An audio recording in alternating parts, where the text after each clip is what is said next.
Hello everyone, welcome or welcome back to Sita's Budgeting Journey. I'm Maria, aka Sita, and on my channel I'll be cash stuffing envelopes, completing fun savings challenges, and I will also document my journey towards financial freedom. So if any of this interests you, please consider subscribing and hitting that notification bell so you don't miss any uploads as I navigate my way towards a debt-free life and learn to budget for my future.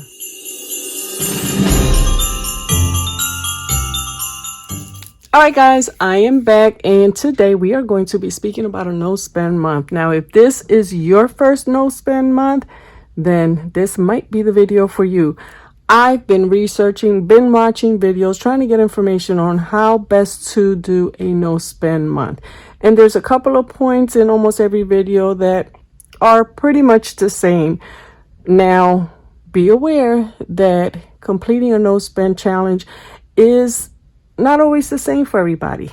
Just like our budgeting journeys, doing a no spend, challenge is something that you can make adjustments to based on your needs. So let's get started. I don't want to ramble on too much.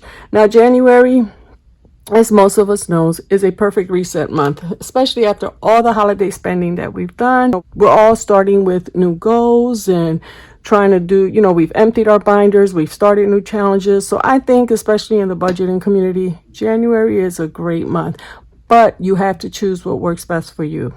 So now I have my breakdown. I have 3 P's, and that is prepare, plan, and pray, guys. I always include prayer. So let's go through this. I have some notes here. I'm not going to zoom you guys in because this is mostly for me, but if you guys want to see this or if you want to copy, just zoom in, take a picture, whatever you need to do. All right, so let's start with number 1. Make a decision to start your no spend month and when you're going to start it. I don't think it's wise to decide December 29th that, hey, I'm going to do a no spend month starting January. You want to prepare for it. So you want to make the decision to start maybe a few months ahead of time, because there are things that you need to do in order to prepare so that you can be successful. Now, number 2, you want to decide how you're going to do your no spend month. Okay, now with the no spend month, it does not mean you do not spend any money at all. You are still going to buy the things you need and, of course, pay for the essentials. So you're going to buy food, gas, medicine. Please do not stop buying your medicine during a no spend month. And you're going to pay your bills as usual. But you want to make cuts wherever possible. Now, how do we do this, guys? Because we pay these bills every single month. First, start with reviewing all your subscriptions. There may be 1 or 2 that you don't really need. For instance, if you have Hulu, if you have Netflix, if you have Disney, if you have Paramount, if you have Peacock, do you need all of them? You can cancel it for a few months. You might decide that I don't need it and never get it again, and that's a bill that you've gotten rid of and you don't have to pay. But look at your subscriptions and see if there's any there that you can cancel. The other thing is be mindful of your gas, electric, water usage. Now, how is that helping your no spend month today? Like I said, you want to prepare for your no spend month. So this is something that you can start maybe the month before. Okay? And how do you cut back on these things? Well, the gas bill. If it's winter time and you're running your heat where you live, one of the ways you can do it is by bringing down the temperature. Take the setting down just a little bit, 1 degree, 2 degrees. If you notice you have your heat at 75 and everybody's walking around in shorts and t-shirts, guess what? There's something wrong with that picture. So bring it down 1 or 2 notches. Set it at 73. Tell everybody to put on a sweatshirt and some sweatpants. It's wintertime. Why are you walking around in shorts? That's a way to save on your energy bill. Another way, guys, is with the electric. Stop leaving lights on, TVs on, especially if you have kids in the house. Kids are notorious for that. I know Jaden will be downstairs playing on his Oculus, and I come upstairs, his lights are on, his TV's on, and his PlayStation's on. Why? So start developing that habit maybe a month or 2. I mean, we should be doing these things anyway, but this is something that you want to start a month or 2 before, and that way when your bill comes in during your no spend month, it'll be a couple dollars less. I guarantee you. it will be less. The other thing is water usage. Guys, how many of us, or mostly kids, I think as adults we may not do it as much, but your water usage. You're doing dishes and you've got the water running the whole time. There's no need for that. Run the water, get your soap, get your rag, whatever you use, your sponge, turn your water off, wash your dishes, and then turn it back on when you rinse. That's how I do it. That's how I was taught. But I'm trying to teach these kids, and most of the time I walk in there and the water is running full blast and they're washing a cup. So that's a way to conserve water usage. Your showers. You don't need to take a shower for 15-20 minutes every day. If you normally take a 15-minute shower, try and cut back to 7 minutes. If you do 10, try and cut back to 5. Again, guarantee you, if you start this habit a few months before, by the time your bill comes in on your no spend month, it will be less than what you had been paying before. Okay, so just be mindful of that usage. Delete spending apps, guys. That's a big one. Temu, Amazon, Etsy, out of sight, out of mind. So if you do not have them on your phone, on your tablet, on your computer, they're not going to be sending you 100 pop-ups throughout the day. They're not going to be sending you messages every single day, about a sale, 10%, save 30%, save 50%, 95% off sale. Just delete the app. Now, if for whatever reason you don't want to delete the app, then if you have your credit card numbers stored on any of these apps, delete them. And if you're a person that goes out shopping a lot and you think you may be tempted to buy something, leave your credit cards at home. Okay? If you know you're not going to need it for anything that, it is serving a purpose that particular day, leave them at home. Now, my next step, number 3, is make substitutions for items that aren't essential. Now, guys, I don't know who wrote this. It wasn't me. Because how dare I put Starbucks or Dunkin' as number 1? I don't know what I was thinking, because coffee in my life is not only a necessity, but it is essential for my survival and everybody around me. But no, Starbucks and Dunkin' are delicious, and I'm sure we all want it every single day. But if you're trying to have a no spend month, make your coffee or tea at home. You don't have to spend that $4, $5, $6 on a cup of coffee when you can make it at home. So that's one of them. Nail salon. Now, a lot of us went to the nail salon, got our nails done for the holidays. Normally they last a few weeks, 2-3 weeks. So we're now looking into the middle of the month. Let's say we're doing a no spend January. So instead of getting your refill, let's say the middle of January, soak them off. Let them breathe for a couple of weeks. Give yourself a nice oil treatment and just let your nails breathe for a couple of weeks. But if you absolutely need to have your nails done, then go out and buy a couple of packs of nails. Well, actually, not even a couple, 1 pack, because they'll last you a good, week or 2. And it's going to cost you a whole lot less than going into the nail salon and getting a refill of your either acrylic nails or your gel nails. And again, some of us are used to having the nails all the time, or you need them for work or whatever reason. You have a job where you want your hands to look pretty. Then, there are ways to cut back. So consider doing that. Now, eating out and groceries. I know that is a big one, guys. In order to lower both your eating out and your grocery bill, guys, you can do meal prepping. Now, I am big with meal prepping, or I shouldn't say I am big. I used to be. I used to meal prep every Sunday and every Wednesday.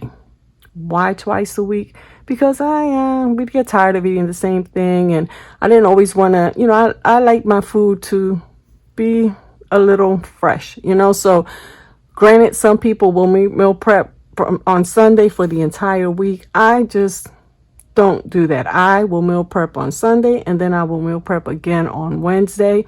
And usually Saturday was a day where if there weren't any leftovers or we were really tired of the same food, then I would just go ahead and that would be our day to order out or make something different. Now, you can also save money by shopping your cabinets before you go to the supermarket.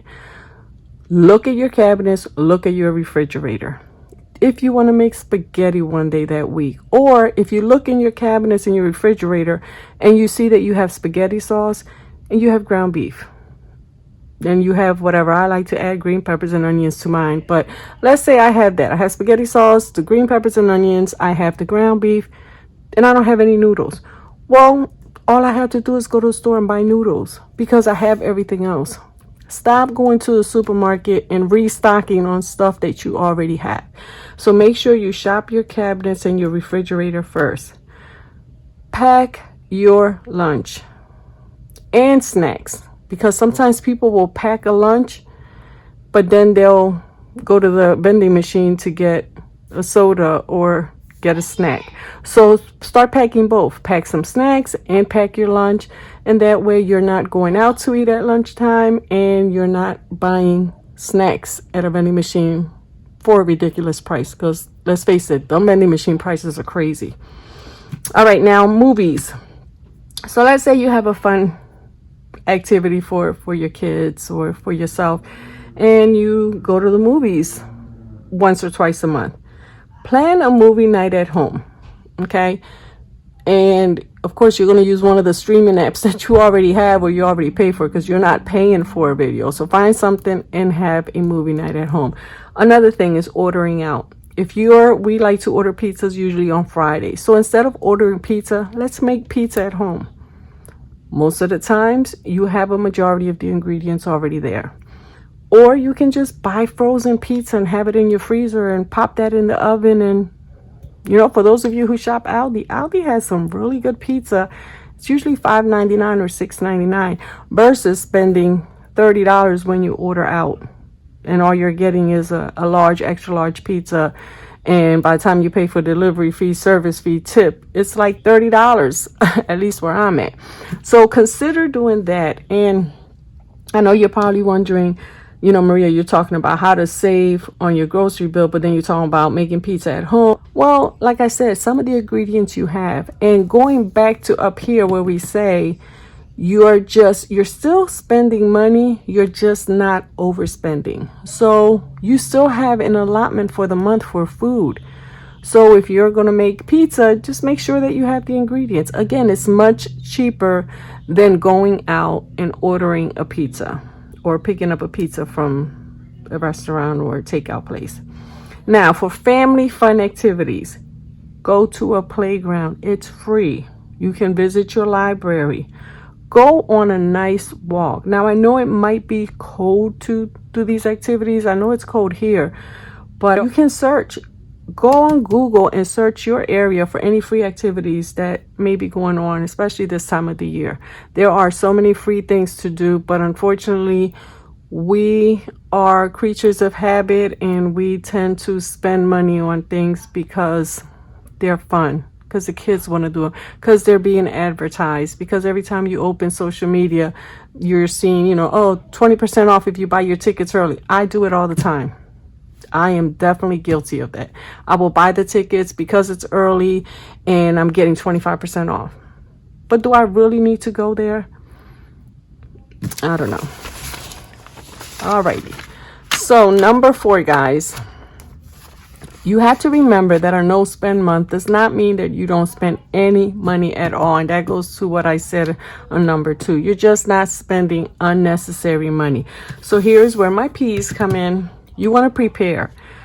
Okay, so you want to prepare ahead of time. If you have any birthdays during that month, instead of using money, extra money, only use the money that you've previously saved for birthdays. So if you have a sinking fund for birthdays and you have $20 in there, then you're using $20 for that birthday. Don't spend $50 because you don't have $50 saved. Now, also, you don't want to do a no spend challenge on a month when you have 2 birthdays, a wedding, a baby shower, and a weekend getaway with the girls. It's not going to work because you have a lot going on, and at one point or another, you're going to overspend. Now, another way to be smart about your spending is be prepared to say no to activities that you know are going to cost you money. For instance, trips to the mall, dinner out with friends, or just any type of outing that it's going to cost you to spend money. All right. Try to avoid those for your no spend month. If you're only doing a no spend month, guys, that's roughly 4 weeks. It's not a whole entire year. And even though kudos to the people out here who do months and months in a row, and some people really commit and accomplish doing a year of no spending. That's amazing. Another thing I recommend is getting a tracker. Get a tracker, or just, it could be a calendar that you can mark off your no spend days. Not only would this be motivational, but it'll help you keep track where if you're feeling down or feel like you don't want to do it anymore, it'll kind of keep you motivated. Like, hey, I'm doing this. You know, I like to commit to things and I like to follow through. So to me, being able to mark off a day on the calendar or on a tracker is going to help me stay motivated. Now, you want to plan out your necessary spending ahead of time. Like I said earlier, make your decision to do a no spend month a couple months ahead of time. Don't just do a spur of the moment, because you're kind of, unless you're really committed to doing it, you're kind of setting yourself up for failure. And in that, I mean, when it comes to food shopping, pet food, cleaning supplies, things that you need every day, you want to try to get some of that stuff ahead of time. Now, I'm not saying go to Costco or Sam's Club and spend $400, $500, $600 stocking up on this stuff. I'm not saying go out and get a 50-pound bag of dog food, a 40, pack of toilet paper, and no, that's not what I mean. What I mean is the month before, 2 months before, make sure that if you go to the supermarket and you see toilet papers on sale and you're like, I don't need none this month out, but it's on sale and you know that next month is your no spend month, pick it up. If cleaning supplies are on sale, pick it up. Okay, this is going to help you, because then on your no spend month, that's something that you are not going to have to buy. You can just go ahead and use that.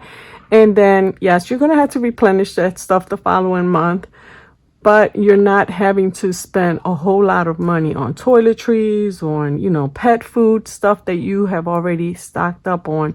So before you go shopping and you check around in the house, you can say, hey, I don't need that because I still have some left. All right.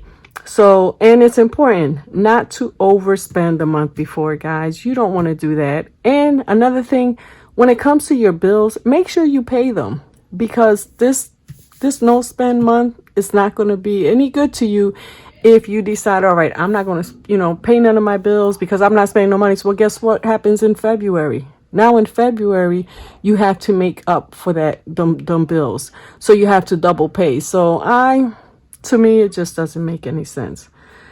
And lastly, guys, pray for guidance and strength. Anything we do is going to take a lot of work on our part.